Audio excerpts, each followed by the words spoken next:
para se livrar da morte. Sem o animal substituto, assim o Pai não aceita nenhum pecador na sua presença que não leve Cristo como seu substituto, como o sacrifício exigido pela justiça de Deus para salvar, para perdoar o pecador. Se nós conseguimos perdão, é só porque Cristo tomou o castigo em nosso lugar. Isso também é o sangue do testamento, que é derramado por muitos para perdão de pecados.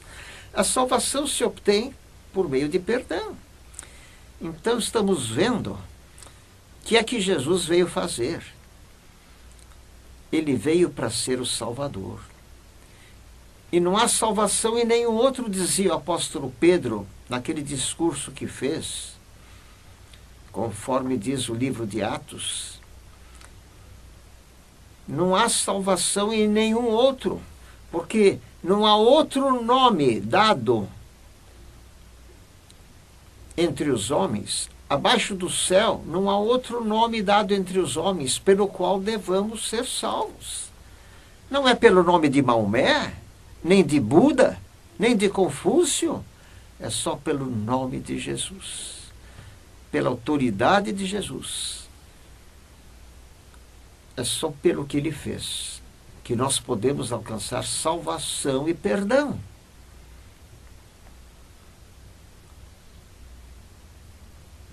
É importante compreender, então, como conseguir a salvação. Nós vimos quem é o Salvador, quem é Jesus. Vimos que ele é Deus, ele é o único Salvador, o único meio de salvação. Vimos o que é que Jesus veio fazer. Ele veio morrer, tomar castigo de morte como substituto do pecador, para fazer justiça. Não haveria justiça na salvação se fosse o homem salvo como alguns gostariam que fosse. Houve quem perguntasse por que Deus exigiu a morte de Jesus para nos salvar. Por que não salvou a todos, levando todos para o paraíso?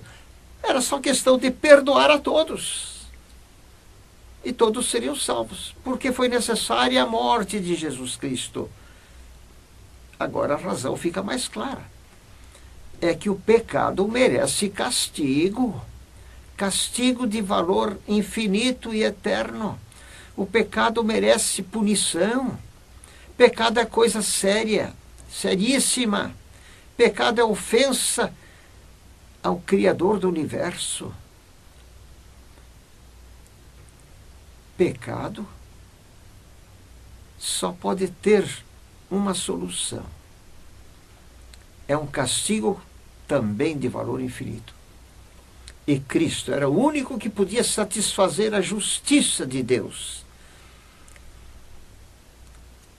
Eu gosto de uma ilustração que já tenho feito em minha igreja e no ponto de pregação que temos em Marília, a Rua Tomás Alcalde. E se alguém quiser visitar-nos, está convidado. Rua Tomás Alcalde, 528D, Palmital, Prolongamento, Marília.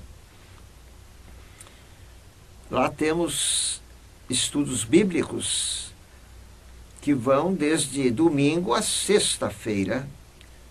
Só sábado não há estudo porque damos oportunidade a que os que podem estejam no sábado na igreja de Ubirajara, para ali celebrarem a ceia do Senhor. Então Jesus precisou morrer para fazer justiça, para que Deus seja justo e justificador de todo aquele que crê. É o que diz Paulo na Epístola aos Romanos, capítulo 3. Ninguém é justificado, diz a Epístola de Paulo, Todos pecaram, carecem da glória de Deus, sendo justificados pela sua graça, pela redenção que há em Cristo Jesus. O único meio de homem se apresentar justificado, na posição de um justo, embora o homem não seja justo em si mesmo, o único meio é através da sua fé em Cristo. Então Deus se faz justo quando perdoa um pecador numa base justa. Ele perdoa o pecado do pecador se o vê ligado a Cristo por uma fé verdadeira. A justiça de Cristo passa a ser a justiça do cristão regenerado, crente no Salvador, no sacrifício redentor. Então, para que Deus seja justo e justificador daquele que crê em Jesus, foi necessária a morte de Cristo. Ninguém é justificado pela fé. Ninguém é justificado, digamos, pelas suas obras ou pela lei, o guarda da lei, os mandamentos.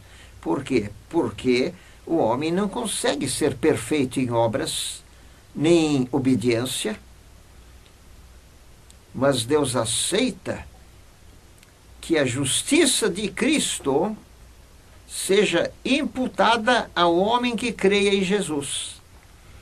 Então o homem tem uma justiça imputada que vem de Cristo sobre a sua pessoa humana. Pecadora que é, Cristo nunca pecou, mas ele levou sobre si os nossos pecados sobre o madeiro, como diz o apóstolo Pedro numa das suas epístolas, levando ele mesmo em seu corpo os nossos pecados sobre o madeiro. Os nossos pecados foram imputados a Jesus Cristo, que nunca pecou, como acontecia no Velho Testamento. Os pecados do transgressor da lei eram imputados ao animal inocente. Deus aceitou o sacrifício como um símbolo do que Cristo, seu Filho, iria fazer, que como inocente, sem pecado, se ofereceria para tomar o castigo de todos os pecados, dos pecadores em geral. Estamos vendo que foi necessária a morte de Cristo. Por que foi necessário Jesus morrer? Está aí a resposta. Para fazer justiça. E eu gosto, então, de citar, como ilustração, o que se diz que no Brasil colônia aconteceria se um juiz tivesse como réu no tribunal o seu próprio filho. Então imaginemos um tribunal onde no banco dos réus está um moço que cometeu um crime que exige pena capital. Ele matou certo homem, tornou-se assassino, e no tribunal começa a chorar diante do seu pai, que é juiz. E começa a chorar e a dizer: pai, eu não quero morrer na forca. Tenha dó de mim. E o pai responde: mas filho, eu sei que você está sofrendo e eu estou sofrendo com você. Mas eu tenho que fazer justiça, filho. Eu sou juiz. O pecado tem que ser castigado. Tem que ser punido. E o castigo é o enforcamento. Quem mata tem que receber igual castigo de morte. E o filho ainda chorava, dizia: ah, pai, esquece a lei. diz o pai, como é que eu vou esquecer a lei sendo juiz? Seria uma